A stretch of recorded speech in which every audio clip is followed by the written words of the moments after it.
నియోజకవర్గానికి మహేష్ కుమార్ గౌడ్ గారు ఒక ప్రోగ్రాం గురించి వచ్చినా సరే ఇద్దరం కూడా మాకిద్దరికి ఇక్కడ ఇన్విటేషన్ ఉన్నాయి, అక్కడ కూడా ప్రోగ్రామ్స్ ఉన్నాయి, అక్కడ తొందరగా కంప్లీట్ చేసుకొని మీకోసం ఇంత దూరం రావడం జరిగింది. మీకోసం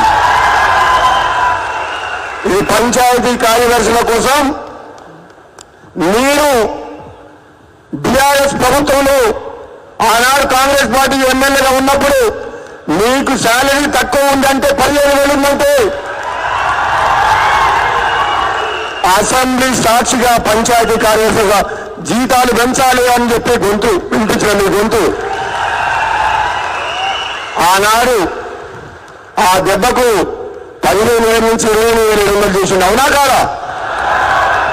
గట్టిగా కొట్లాడినా ఆ రోజు ప్రజాస్వామ్యాన్ని కూలి చేసే విధంగా 12 మంది ఎమ్మెల్యేలు తీసుకొని ప్రతిపక్షం లేకుండా చేస్తే ఉన్న 6 5 ఏళ్ల పాటు ఎప్పుడు కూడా మేము భయపడలేదు. ఈ తెలంగాణ బిడ్డల కోసం తెలంగాణ వస్తే మా బతుకులు బాగుపడతాయని చెప్పి సకల జనులు అందరూ కూడా ఆశపడ్డారు. కానీ ఆ ఆశలు నిరాశలు అవుతుంటే 6 కాంగ్రెస్ పార్టీ ఎమ్మెల్యేలం అటుపక్క 100 మంది కౌరవులాగా టీఆర్ఎస్ పార్టీ ఉన్నా సరే చివరకు ధర్మం తెలుస్తుందని చెప్పి పోరాటం చేసి మరి ప్రజాస్వామ్య ప్రభుత్వం ప్రజాపాలన రావాలని పోరాటం చేసి మేము తెలంగాణకు వచ్చిన కాంగ్రెస్ పార్టీని తీసుకొచ్చినాం. అందుకనే సోదరులారా, నా తర్వాత మన పిసిసి ప్రెసిడెంట్ గారు మాట్లాడతారు. ఆయన సంగారెడ్డి కూడా పోయారు కాబట్టి ఎక్కువ రాజకీయ ప్రసంగం చెప్పదలుచుకోలేదు. మన అందరికీ అభిమాన నాయకురాలు మన అక్క, ఎంతో అభిమానంతో ప్రేమతో పిలుచుకునే అక్క సీతక్క ఉన్నంత వరకు మీకు అన్యాయం జరగదు. ఆ పదవిలో సీతక్క ఉన్నంత వరకు కష్టపడి గ్రామాల్లో చాలీ జీతంతో బిల్లులు రాకపోయినా పంచాయతీ కార్యదర్శులు భార్య మెడలో ఉన్న మంగళసూత్రం కులబెట్టి కూడా పనిచేస్తుంది. రోజు నాకు తెలుసు ఆనాడు పంచాయతీ కార్యదర్శులకు ఎన్ని విధాలుగా ప్రభుత్వం ఒత్తిడి తీసుకొచ్చిందో, ఎంతమంది ఆత్మహత్య చేసుకున్నారో టీఆర్ఎస్ ప్రభుత్వంలో నీ గురించి నా కళ్ళతోటి. అందుకనే చెప్తున్నా, మీరు ధైర్యంగా ఉండాలి. ఇది కాంగ్రెస్ ప్రభుత్వం, ఇది ప్రజల ప్రభుత్వం. బలహీన వర్గాల కోసం, పేదవాళ్ళ కోసం, మీలాంటి చిన్న చిన్న ఉద్యోగుల కోసం మీ హక్కులు కాపాడుతుందుకు, మీ జీవితాల్లో వెలుగు నింపడానికి ప్రభుత్వం పనిచేస్తుంది.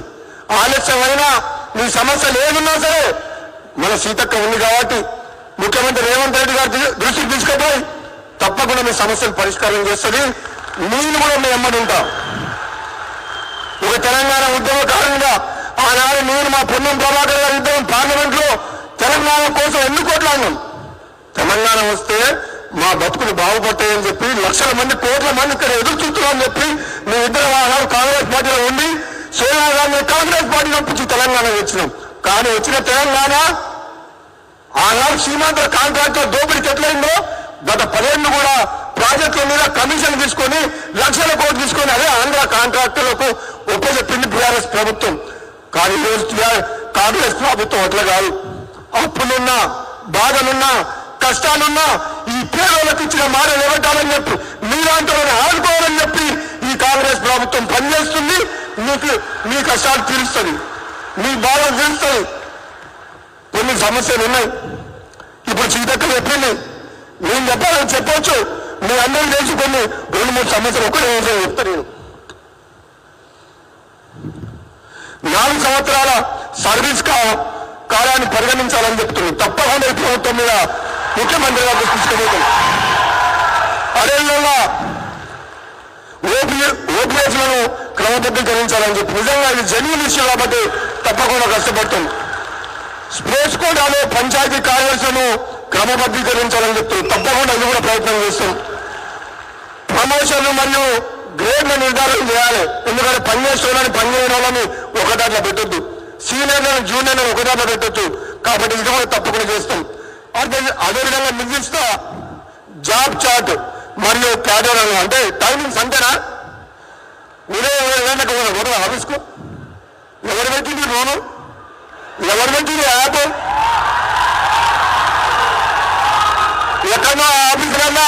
ఎక్కడో ఆఫీసులలో కూర్చొని రూల్స్ పెడితే ఊళ్ళో వచ్చి చూడాలి. నిజంగా పంచాయతీ కార్యదర్శులు పొద్దుగా లేచేపు వాళ్ళు ఉండేలేకుడు భార్య పిల్లలు ఏడుగులకు వస్తారు. అవునా? అయ్యే పనేనా? అవన్నీ కాదు. ఆగాలంటే కేసీఆర్ ముఖ్యమంత్రి అంటే అపాయింట్మెంట్ దొరకకపోయేది. కష్టాలు చెప్పుకున్నామంటే ప్రజాభవన్లకు పోకపోయేది. ఈనాడు సీతక్క దగ్గరికి ఎప్పుడు పోయినా ఉండదు. మీ కష్టాలు చెప్పుకోవచ్చు, మీ బాధలు చెప్పుకోవచ్చు. ఏదైనా నిర్ణయం తీసుకుంటే నిజంగా అది ఆచరణకు అమలు చేసేట విధంగా ఉండాలి. కానీ లేనిపోని అన్ని రూల్స్ పెట్టి సీతక్క అవన్నీ అయ్యేవా? నేను రోజు నేను ఊళ్ళో ఎదుగుతామన్న మా మునుగోడ్ల నియోజకవర్గ స్థాయి 159 మంది పంచాయతీ కార్యదర్శులతో నేను మీటింగ్ పెట్టిన పెట్టినా వచ్చిందో వాళ్ళు మాటలు చెప్తుంటే నేను పరేషాన్ అయినా. అరే మనం టీఆర్ఎస్ ప్రభుత్వం అంటే అది దొరల పాలన, రాజరిక పాలన. ఇది కాంగ్రెస్ ప్రభుత్వం, ఇది పేదల ప్రభుత్వం, ఇది మీ ప్రభుత్వం. ఈ ప్రభుత్వంలో ఏ ఒక్కరికి అన్యాయం జరిగినా సరే చెప్పుకునే హక్కు ఉంది. అది ప్రభుత్వం సీరియస్ గా తీసుకొని ఆ సమస్యకు పరిష్కారం చేస్తుంది, మీ అందరినీ కాపాడుకుంటుంది. మిమ్మల్ని ఇబ్బంది పెట్టాలని, మిమ్మల్ని బాధ పెట్టాలని కాదు. మీరు సంతోషంగా ప్రజలకు సేవ చేసి మీరు మంచి పేరు తెచ్చుకొని ఈ ప్రభుత్వానికి పోటీకి మంచి పేరు తీసుకొచ్చే విధంగా పనిచేయాలి. మీరు మీకు ఏమైనా సమస్యలు ఉంటే మేము పరిష్కరిస్తాం. అవతల పార్టీల్లో అధికారం లేకపోయేసరికి, సాయంకాలం లేకపోయేసరికి, బుగ్గకారు లేకపోయేసరికి ఫ్రస్ట్రేషన్ ఉండదట. మిమ్మల్ని రెచ్చగొడదామని చూస్తున్నారు, ధర్నాలు చేపిద్దామని చూస్తున్నారు. అవసరం లేదు. ఇక్కడ ముఖ్యమంత్రి, మంత్రులు, ఎమ్మెల్యేలు మీ అందరూ మీరు ఏడికి రమ్మంటే ఆడికొస్తాం. మీరు ఎప్పుడు వస్తామన్నా మా ఇంటికి రాండి 24 గంటలు. మీ ఏ సమస్యలు ఉన్నాయో చెప్పండి, ఏ సమస్యలు ఉన్నాయో చెప్పండి. ఏ సమస్యకైనా మేము ఉన్నది చెప్తాం. చేయగలిగిన సమస్యలు మీకు ఏదైతే కోరికలు ఉన్నాయో మీ ప్రభుత్వ పరంగా ఎంతవరకు చేయాలో అంతవరకు చేస్తాం. ఎక్కడ కూడా దాపరికం చేయగలిగే పనులను చేసి ఉన్న వాస్తవాలు మీకు చెప్పి మరీ మిమ్మల్ని కాపాడుకుంటామని చెప్తున్నాను. ఎక్కడ కూడా మేము అబద్ధాలు లేని మాటలు చెప్పి అరిచేత స్వర్గం చూపినాం. ఆర్థిక పరిస్థితి ఏంటి, రాష్ట్ర పరిస్థితి ఏంటి, ఆదాయం ఏంటి, వనరులు ఏంటి, ఖర్చులు ఏంటి, మిమ్మల్ని ఎట్లా కాపాడుకోవాలో ఈ ప్రభుత్వం మీద బాధ్యత ఉంది. బరాబర్ మీకు అన్ని చెప్తాం, అర్థమయ్యేటట్టు చెప్తాం.